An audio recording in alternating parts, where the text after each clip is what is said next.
Hi, my name is Stephanie from Birmingham, Alabama, and my question is, why were restrictor plates changed for Talladega this year? Well, Stephanie, it was years back at Talladega when Bill Elliott came down here and qualified at 212 miles per hour on an unrestricted engine. NASCAR said, wait a minute, the cars are going too fast. If they wreck, they can flip up into the stands, endangering not only the competitors, but the fans as well. Because of this new surface at Talladega, which they just repaved in between the last race and this race, they have an absolutely perfect surface, so the cars picked up a lot of speed. So after they looked at Jeff Gordon's practice time on Friday, they said 198 plus miles per hour is simply too fast at Talladega, so they shrunk up the restrictor plate just 1/64th of an inch. That's about the width of 2 human hairs, and that was enough to take 7 miles per hour away from these race cars, slowed them down enough to a safe speed, and therefore David Gilliland qualified at 191 miles per hour, and that's a much safer and much more manageable speed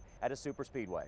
My name is Blakeney. I'm from Birmingham, and my question is, will NASCAR expand to any other cities? Well, Blakeney, the plain fact of the matter is that NASCAR wants to expand into all corners of the United States and also beyond the borders. If you look at a map of the United States, you can see that NASCAR pretty much has 3 of the 4 quadrants of the country covered, the Northeast, the Southeast, and the Southwest. But what they don't have is a track in the Northwest, and they tried very hard to get something going in Seattle, Washington. But we understand that plans for that track have fallen through. They are also fighting very hard to get a track just outside of New York City because they want the #1 media market in the country, which is the Big Apple, to be covered by a NASCAR event. But there's a couple problems with NASCAR expanding right now.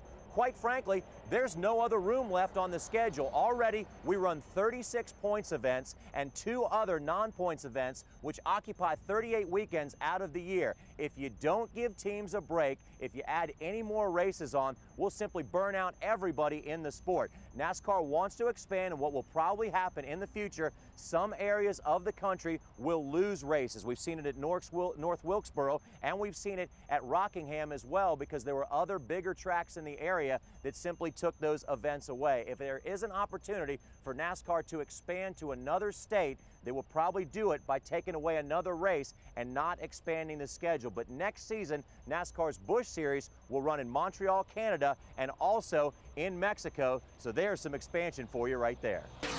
My name's Grant. I'm from Homewood, Alabama, and my question is, should any tracks be added or subtracted from the chase? Well, Grant, if NASCAR asked my opinion, then they probably wouldn't because they don't care, but I would say the chase needs a road course because the idea was in the chase for the championship to get every type of racing represented. So we have short tracks in Martinsville, we have the super speedway here in Talladega, we have mile tracks, we have 1.5 mile tracks, but we don't have a road course. And if you're going to be a champion in cup competition, you need to be able to drive the road course. They used to be throwaway races years ago. People would say, let's just go there and do the best we can. But right now, if you want to be champion, you got to do well on those road courses. So I say take one of the 2 road courses during the season and put it up in the chase for the Nextel Cup and take away one of the 1.5 mile ovals, and therefore you would get a much truer, much more real champion because it would be a guy who could turn right as well as left.